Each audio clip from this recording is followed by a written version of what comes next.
तो चर्चा में है गोलियन बेरी सिंड्रोम। ये चर्चा में क्यों है? क्योंकि पेरू के प्रशासन ने अपने स्टेट में नेशनल इमरजेंसी डिक्लेयर की है। इसका कारण बताया जा रहा है क्योंकि नेशनल इमरजेंसी क्यों है? क्योंकि जेबीएस मतलब कि गोलियन बेरी सिंड्रोम का आउटब्रेक हमको देखने को मिला है और इसलिए हम क्या कर रहे हैं, नेशनल हेल्थ इमरजेंसी डिक्लेयर कर रहे हैं 90 डे की। ऐसी एक न्यूज़ और है क्योंकि बहुत सारे केसेस गोलियन बेरे सिंड्रोम के देखे जा रहे हैं और काफ़ी काफ़ी मतलब कि डेडली ये क्या है, डिसऑर्डर है, सिंड्रोम है। इसके कारण क्या हुआ है, पेरू में क्या हुआ है, हेल्थ इमरजेंसी डिक्लेयर हुआ है। ठीक है, तो ये सबसे पहले आप न्यूज़ देखेंगे। न्यूज़ क्या है, ये आपको पेरू देखने को मिलेगा दक्षिण अमेरिका में। और दक्षिण अमेरिका में इसकी जो बाउंड्री देखेंगे आप तो इक्वाडोर से लगती है, कोलंबिया से लगती है, ब्राज़ील से लगती है, बोलिविया से लगती है, चिली से लगती है। ठीक है, तो इस बात को ध्यान रखेंगे। और एक लैंड लॉक क्या है, कंट्री नहीं है। ठीक है, जैसा कि आप देख लेंगे पेरू आपको ये देखने को मिलेगा, इसका कैपिटल लीमा है। ये आप देखेंगे साउथ पैसिफिक ओशियन में अपनी बॉर्डर को क्या करता है, इधर आपको देखने को ओपन करता है। और यहाँ से दो नदी निकलती हैं, एक तो मैरानून और एक आपको देखने को मिलेगी अकलाई, जो कि दोनों मिलकर क्या बनाती हैं, अमेजन बनाती हैं। तो इस बात को ध्यान रखेंगे।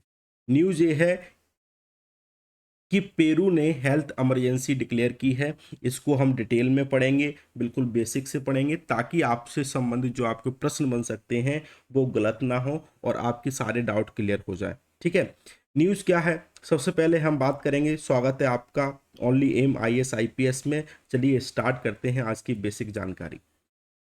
पेरू ने क्या किया है, हेल्थ इमरजेंसी को डिक्लेयर किया है। इसका कारण उन्होंने बताया है कि अनयूजुअल हमको गैलियन बेरे सिंड्रोम का आउटब्रेक देखने को मिला है। इसके कारण कंट्री में डेथ हो रही हैं और इसलिए हम क्या कर रहे हैं, हेल्थ इमरजेंसी डिक्लेयर कर रहे हैं।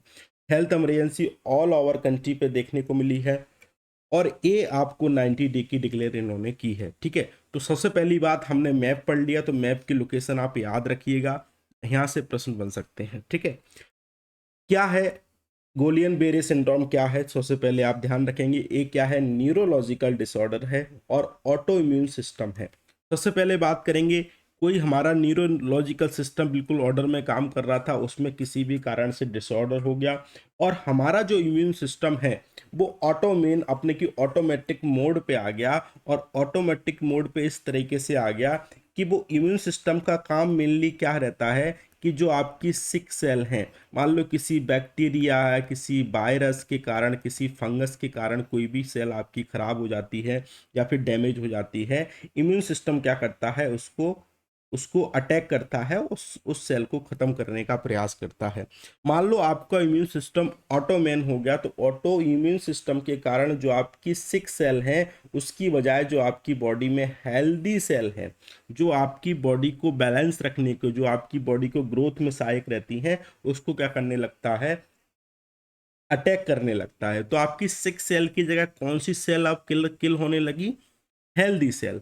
अब वो हेल्दी सेल क्या करेंगी, आपकी बॉडी सिस्टम का इम्यून सिस्टम धीरे धीरे धीरे धीरे आपका कम हो जाएगा और एक रेयर सीरियस ऑटोमेन डिसीज के रूप में हमको देखने को मिलता है।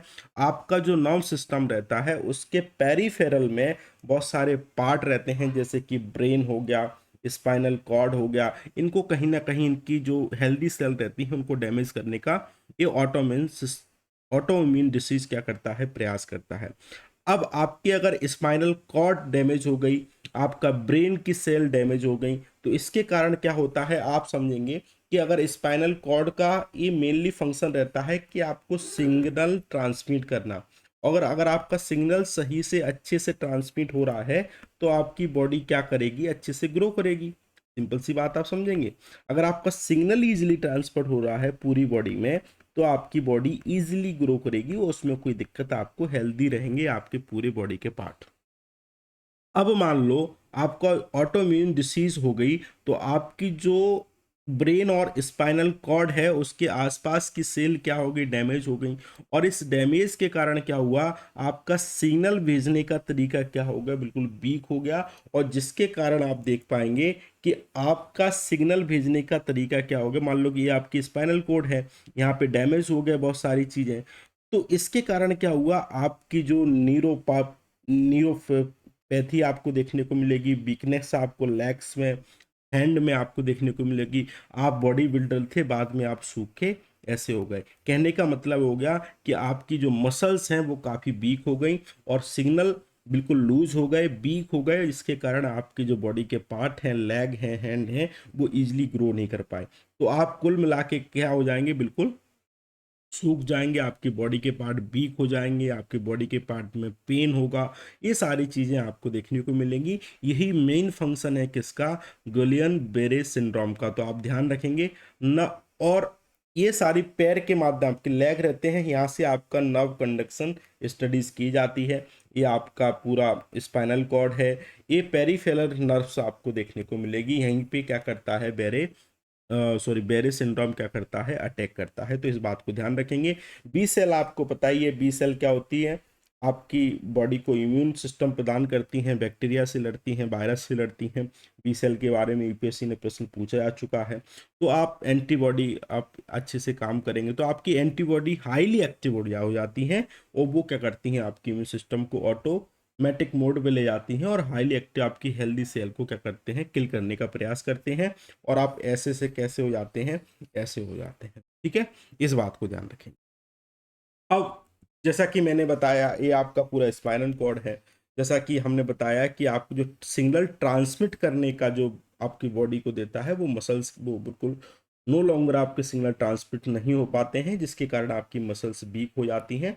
कुल मिला के कहा जाए, आपके बॉडी के पार्ट वीक होने लगते हैं। ठीक है, गैलेन वेरे सिंड्रोम। तो आपको इसको GBS ध्यान रखेंगे।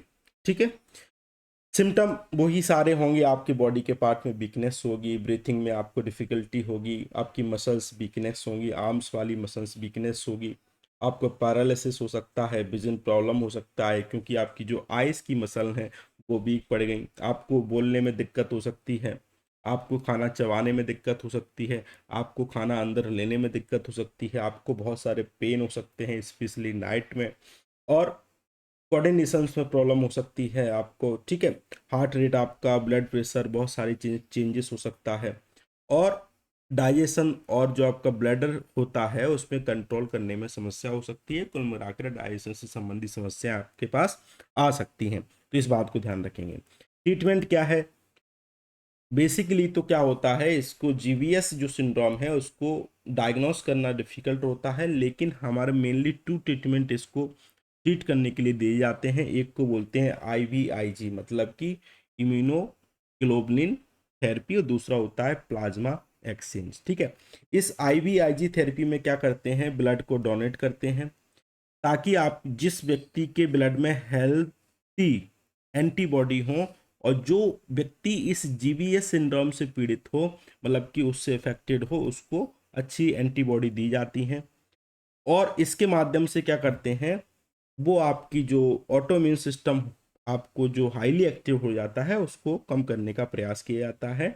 इसको इंट्रावेनस ट्रीटमेंट के रूप में भी देखा जाता है। मोस्ट कॉमन ट्रीटमेंट है, इसके माध्यम से GBS को ट्रीट किया जाता है। दूसरा प्लाज्मा एक्सचेंज, आपने कोविड में ये आपने देखा होगा, कोविड के मरीजों का प्लाज्मा एक्सचेंज किया जा रहा था, उनको डोनेट किया जा रहा था। इसमें क्या होता है, मान लो आपकी बॉडी में ऐसी कोई एंटीबॉडी हैं जो हाईली एक्टिव है, अब आपका प्लाज्मा निकालकर उन एंटीबॉडी को निकाल लिया जाता है, बाद में आपकी बॉडी में उसी प्लाज्मा को डाल दिया जाता है मशीन के फिल्टर के द्वारा। तो जो कुछ हाईली एंटी बॉडी थी जो आपकी हेल्थी सेल को किल कर रही थी, वो क्या हो जाता है, धीरे धीरे खत्म हो जाता है। ये प्रक्रिया लगातार दोहराई जाती है। तो एक तो ट्रीटमेंट IVIG है, दूसरा क्या है, प्लाज्मा एक्सचेंज है। अभी तक इसके लिए हमारे पास कोई वैक्सीन नहीं है। ये 2 तरीके के ट्रीटमेंट हमको देखने को मिलते हैं, तो आप इनको ध्यान रखिएगा अच्छे से। ठीक है, तो मेनली आपको ध्यान रखना है कि किसके कारण होता है। तो आपका जो ब्रेन और स्पाइनल कॉर्ड के जो पेरिफेरल में आपको बहुत सारे टिश्यूज देखने को मिलेंगे, बहुत सारे ऑर्गन्स देखने को मिलेंगे, उसको कहीं ना कहीं इफेक्टेड करते हैं नेगेटिव रूप से। इसको आप याद रखेंगे, या काफ़ी महत्वपूर्ण है, चर्चा में है। भारत में भी अहमदाबाद में हमको केसेस देखने को मिले थे, लेकिन अब हमको देखने को नहीं मिल रहे हैं। ठीक है, तो इस बात को ध्यान रखेंगे, अपने स्वास्थ्य का ध्यान रखिएगा। बहुत सारी बीमारियां क्लाइमेट चेंज के कारण लगातार बढ़ रही हैं। इस लेक्चर में इतना ही था, आई होप आपको पसंद आया होगा। कमेंट सेक्शन में बताएंगे कि अभी तक हमारे देश में कितने इसके केसेस हैं, और आपकी कोई समस्या है तो कमेंट सेक्शन में ज़रूर बताइएगा। ठीक है, और आज के लेक्चर में इतना ही था। Thank you very much. जय हिंद, जय भारत, वंदे मातरम।